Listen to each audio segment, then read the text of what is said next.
la patrie ou la vie nous vaincrons. Mbilinga na Rwanda, débloque. Ba Rwandais belé balobi, Kagame a violé la constitution. La constitution rwandaise, et lobby était au cas où le président a empêché, a malade, il faut président Sénat Azoa Kibokoti. À ça l'intérim. Panique na Rwanda. Donc, on a une émission Mkola Lelo. Qu'est-ce qui se passe dans le nord de Sud Kivu? Des affrontements continus. Les Ouazalènes de tout feu, tout flamme. Les accords de paix, le préliminaire, l'accord de paix a été signé, a été paraphé par les deux délégations congolaises et rwandaises. Maintenant, il y aura la signature. Il y a un ministre des Affaires étrangères. Ça sera le 27 juin. Une date imposée par les Américains. Vital Kamerhe, Lwakaninginingi Kingi, Vital Kamerhe, Tosalio Nini Namboka Oyoyo. Congo epesi bino nyoso, mais Tosali bino Nini. Vital Kamerhe, le vrai caméléon. Et Lobana Yango, Kondo, Etienne Tshisekedi ya Mulumba de res mémoire. Ye mutapesa kombo ya caméléon. Donc, analysant la émission Mkola Lelo. La justice, dossier Constant Moutamba. Constant a kimi l'ambassade mon côté, Constant Azali bel et bien en résidence naye. Azos et la procès. Oyo et poussé tina démission pour respecter l'article 166 de la Constitution, 3e alinéa. Donc, on analyse de ce constat Moutamba dans l'émission Mkola Lelo sans plus tarder. C'est votre humble serviteur, Nakombo Jonas Gandou, surnommé Charles Onana. Bonjour, bonsoir, cela dépend de l'heure à laquelle vous êtes en train de suivre notre émission. On ne cessera jamais de le dire. Pour l'amour du Congo, car le Congo, c'est le pays de nos aïeux. Le Congo, c'est notre dénominateur commun. Tobotama ba Congolais, Tokokufa ba Congolais. Débloque au niveau de Rwanda. Comme vous le savez, le sanguinaire Paul Kagame est mourant. Il est gravement malade. Mais ba Rwandais ou Tamukolo alobi mbilinga mbilinge bandi na Rwanda. La plupart des Rwandais balobi, la constitution rwandaise a été violée. Qui a donné l'injonction que le Premier ministre a ça l'intérim, il y a le sanguinaire Paul Kagame. Nani? L'article 105 de la constitution rwandaise, 4e alinéa, et lobi nini? Constitution rwandaise, dans son article 105, 4e alinéa, et l'obinine. Ceux qui chef de l'État a empêché, vacances moko et au rendez-vous. À Koufi, Moutouako l'intérim ezali président ya Sénat. Vous voyez que Rwanda, Rwanda bazalaka na 26 sénateurs. Article 8 de la constitution rwandaise. Na Rwanda bazalaka na 26 sénateurs. Na 26 sénateurs wana 12 baponanaka d'une manière indirecte. Mais 8 Kagame mutuano marabango. Un régime autoritaire. Oyo Kagame a instauré na Rwanda. La constitution rwandaise dans son article 5 dit que quand le chef de l'État est empêché, vacances mokoza au rendez-vous, c'est le président du Sénat qui va faire son intérim. Ce qui président le Sénat peut Azali empêcher. Il faut présider la chambre des députés. Biso tolobaka présider l'Assemblée nationale. Na Rwanda balobaka présider la chambre des députés. C'est le président de la chambre des députés de Moutou il faut à ça l'intérim au cas où le président du Sénat peut empêcher. Ceux qui bangonent sur les dés, baza empêcher simultanément. C'est-à-dire président du Sénat, le président de la chambre des députés. Moutou a ça l'intérim maintenant et koya premier ministre. Donc premier ministre dans la constitution rwandaise, dans ordre ya bato ba l'intérim au cas où le chef de l'État rwandais a empêché. La troisième position est la premier ministre. Comme j'ai dit, dans le président du Sénat, le président de la Chambre des députés, au bisoto bengara président de l'Assemblée nationale, bangomi balé baza empêché simultanément. Ça revient maintenant dans le premier ministre pour ça l'intérim. Mais qui a donné l'ordre que le premier ministre a ça l'intérim à l'Essaguinais Paul Kagame? Match Zamabe, match Balouki na Rwanda, la paire a changé de côté, tout le baranzam berzalaka congolais. Bientôt, explosion en Rwanda. Parce que le bloc mi balwana ba komi ko se tirailler déjà. Yango bomoni même dans la ligne de front, les militaires rwandais, moral les en assez. Les Wazalendo tout feu tout flamme. Tant au côté de la deuxième sujet, il y a la termino ba prouesse. Il y a des Wazachou, donc décortiquer na kimia nyoso. Mais il y a ma casse boye ba ete na Rwanda mbilinga ezali déjà.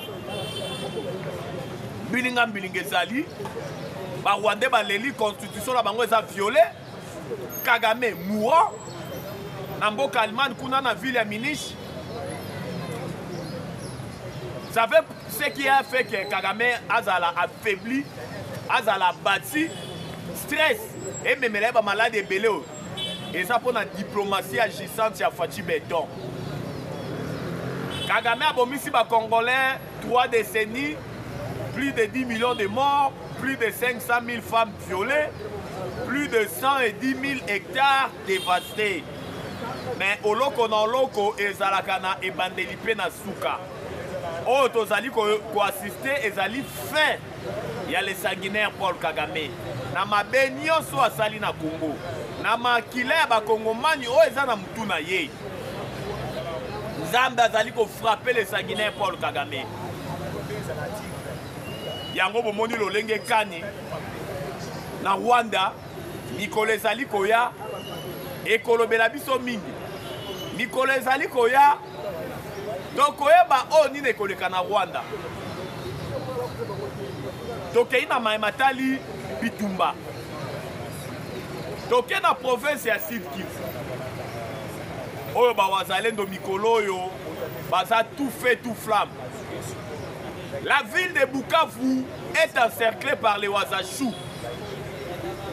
Ba Wazalendo ba encerclé déjà ville ya Bukavu. Basengi na armée rwandaise. Na ba terroriste le M23. Bapesi bango 48 heures. Ba Wazalendo balobi obima na ville ya Bukavu. Topesi bino 48 heures. Pourquoi? Toboyi makila esopana na ville ya Bukavu. Toboyi bitumba ezala na kati ya ville. Tosengi na bino. Nous sommes prêts, nous les Wazachou, Yakotike la bino couloir, Bobo Bima. Donc, on attaque binote. Ceux qui bolingi bo bima nere to sengi na bino, pour éviter ben du sang na ville ya Bukavu. Donc, Kotike la bino couloir, bino ba Rwanda bo bima. Toboyi, pour tous après à s'affronter na bino, na plein centre ville ya Bukavu. Mais to pesi bino temps, 48 heures. La paix a changé de côté. Au moment où je vous parle, la ville de Bukavu est encerclée par les Wazalendo.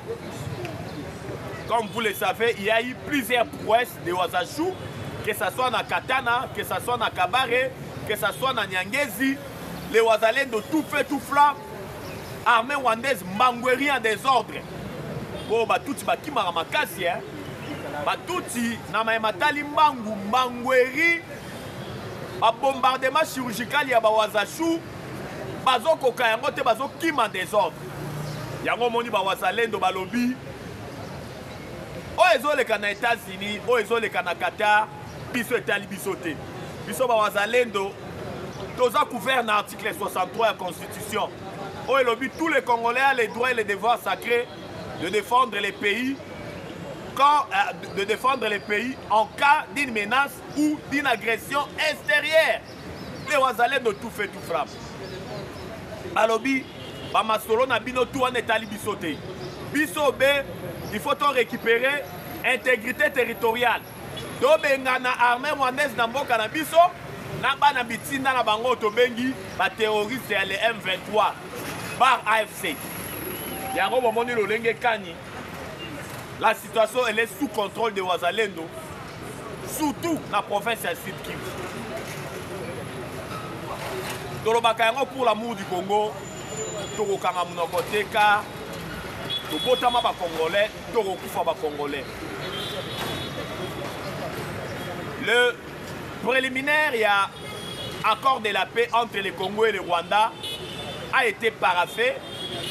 Il y a une différence entre signé et paraphé. A été bel et bien paraphé par la délégation de 2 pays. Oyo, Batali, première page, ok. Va paraphé Balekisi. Deuxième page, ok. Troisième page. Il y a eu 8, je dis bien, 8 principes. Oyo, ils ont la carte accord Wana. Oh, les 2 délégations vont approuver sous la houlette il y a l'Américain. Hier, Massad Bolos a parlé hier. Le conseiller principal, il y a Donald Trump, Massad Bolos, hier a parlé. Massad Bolos a dit quoi? Massad Bolos a dit, après 3 jours de négociations intenses, nous sommes parvenus à un accord préliminaire qui a été approuvé par les 2 délégations rwandaises, congolaises. Va signer en gros, oyo, ils ont fait ça une lueur d'espoir pour la paix. Oyo koya na est ya Congo, paix oyo koya entre les 2 États. Na 8 conditions, na balingi balobandini na kati accord. Accord préliminaire. Condition à Liboso, l'inviolabilité de l'intégrité territoriale des États. C'est-à-dire, à Boopia, na Maïmatali, Rwanda Gokoti Sarba militaire na Congo, à Boopia, l'inviolabilité de l'intégrité territoriale des États. Les désengagements. Il y a Nini Abitumba. Les désarmements, il y a un groupe armé non étatique. L'intégration économique. L'idée tata mokonje kolo fati beto yakana yango ko ebisa le sanguinaire Paul Kagame ke Congo azana ba or yo zana ba usine raffinerie or na biso za la raffiner na Rwanda. Mais le sanguinaire Paul Kagame azora fati yuma. Accord elobili susu. Les rapatriements des réfugiés entre les 2 pays. Accord elobeli lisusu. L'intégration conditionnelle, je dis bien, l'intégration conditionnelle des groupes armés non étatiques. Quand on parle de l'intégration au sein, il y a FRDC, mais matière conditionnelle. Cela veut dire que et koleka lisusu lolenge quand ezala koleka kalate brassage mixage non, cette fois-ci va intégrer, mais il y aura des conditions oyo ba groupe armé non étatique oyo ba kozala crédible pour ba kota na kati ya FRDC. Il y aura la sélection sera au rendez-vous. On va sélectionner d'abord qui est congolais, qui ne l'est pas. On va sélectionner. Parce que boye bien te pas si otozo mona lelo ezali à cause ya brassage na mixage. Na masolo esalemaka na Sun City 1+4, gouvernement 1+4, 4 vice-présidents, 1 président, Hippolyte Kanambe, alias Joseph Kabila. Yango esala biso mbilinga esala ete brassage na mixage wana ememela biso traîtrise na infiltration au sein de notre armée. Yango bomoni lolenge kani Soufouati Beto alobi non. L'intégration, oui. Au sein, il y a FRDC, oui. Mais il doit y avoir des conditions, des conditionnalités. Oh yo yo. Militaires, groupe armé non étatique, ils doivent respecter avant à quota na katia FRDC. C'est ça. Donc tout est clair comme de l'eau. Accord de la paix, Oyo. Américain va imposer date le 27 juin. Ça sera la semaine prochaine. Oyo. Le ministre des Affaires étrangères fouleront leurs pieds dans le pays à Oncle Sam aux États-Unis d'Amérique. Maintenant pour procéder à la signature de cet accord de paix. Oyo est en gestation. Yaro Bomoli Lolenge Kanye. C'est un accord de paix. Si vous lisez ça très bien, vous comprendrez que c'est bénéfique pour le Congo. C'est bénéfique pour notre pays parce que ça doit mettre un terme na 3 décennies à Bitumba. Oyo Bakongomani, bazali kokufa matin, midi, soir. Même au moment où nous sommes en train de faire cette émission, les gens na Congolais bazali ko se faire violer. Les gens na Congolais bazali ko boma, ezali na bana o bazali ko kende bakela cité. Ezali na ba déplacer des guerres oyo bazo vivre na ba conditions exécrables, ba conditions effroi humaine. Na est ya mboka na biso. Yango tolobaka Nzambe azalaka congolais. Tant tolobaka Nzambe azalaka congolais, tolobaka ngwa connaissance de cause. Parce que sans Nzambe na mboka na biso mawa na mawa.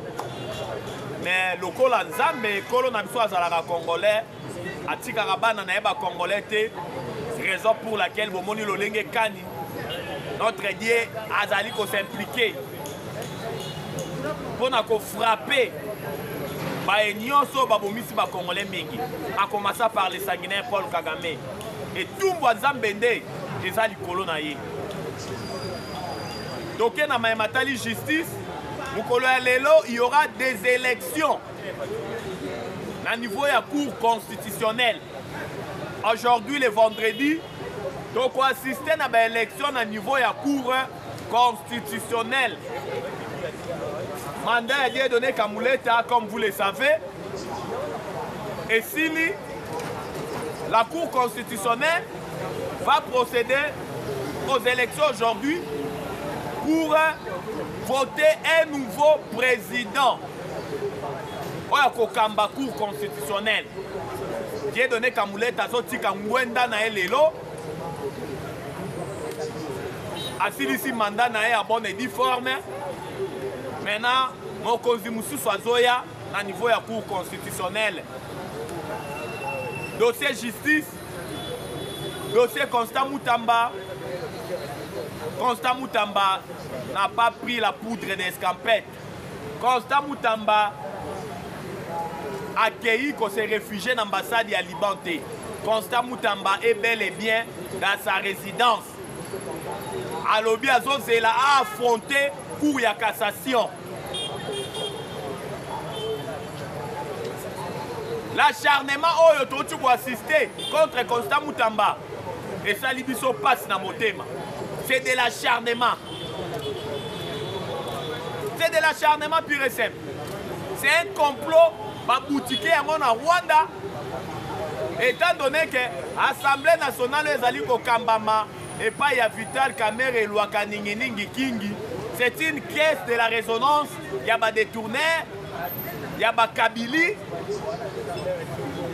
C'est un complot. Aujourd'hui, likama ekweleli Constant Mutamba na complot ya ba mafie.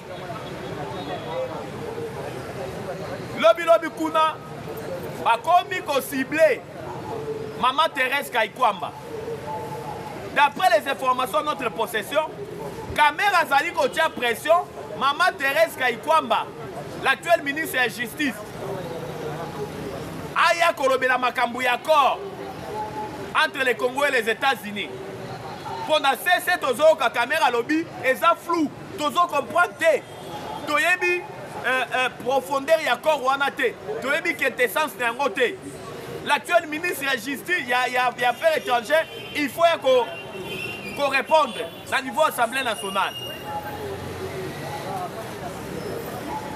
Mais derrière, Kobengi sa maman Thérèse Kaikwamba, ministre des Affaires étrangères, et il y a un cabal qui se trame derrière. Bazot Lukalolenge Kani, il y a quoi sa Thérèse Kaikwamba. L'actuel ministre des Affaires étrangères, Oyo, Asali Moussala, moi si na bongo et Mibali disent. A travailler na vision Tata Mokonzi Ekolo, na orientation à Fatou Beton. Yende a commis cible à Mibali.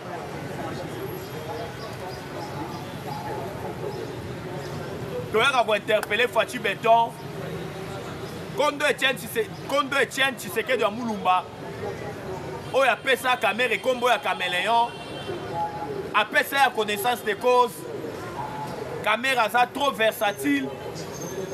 Caméra na moya zali na yo Fatou Beton, mais na butu caméra zala na yo te. Caméra za na ba réunion kit, caméra za na ba projet ya déstabilisation. Yango, to sengi na Tata Mokonzi Ekolo, Congomani ya Yambo Fatou Beton, vous devez ouvrir les et les bons. Un collaborateur na yo na niveau ya Assemblée nationale na kombo ya Vital Kamerhe lwaka ningi kingi.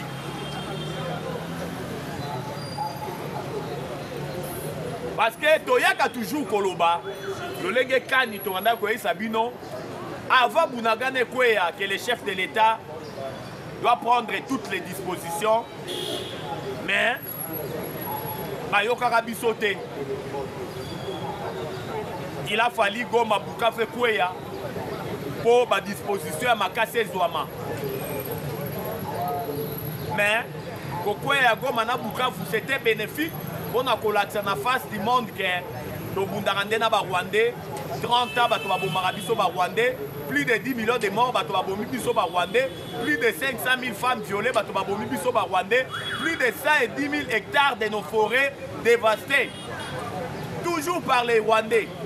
Mais aujourd'hui, les Rwandais baza batobimisi bagenda na bango nyonso tout na kuku na poisa bakomi déjà aux abois yango tolobaka Nzambe azalaka congolais. Effectivement Nzambe azalaka congolais ya koloba ezalaka ebele ba information sujet mususu tozwi pas même temps ya kokota na profondeur. Parce que la chaîne n'a pas fait de Ngonga. Ngonga et Ngonga. Pour la Mukola de l'autre Sukiawa. Donc, il y a sous lobby pour l'examen de l'Olenge Boke Lalaki, Boka et la Mukaki. Tokomio apina Maimatali justice. Tokomio apina Maimatali Bitumbakuna na site Kivu. Oba wazalendo na bo pikili kinyonso. Armée rwandaise Mbangweri, après avoir réalisé perte à 67 terroristes rwandais, au Tombaki, la puissance de fait, il y a des patriotes na biso bana mboka, au Bengi Bawazalem. Pour la Leloto Sukiawa, numéro la biso ezali plus 243 89 77 525 44 plus 243 89 77 525 44. La patrie ou la vie, la patrie ou la vie, la patrie ou la vie.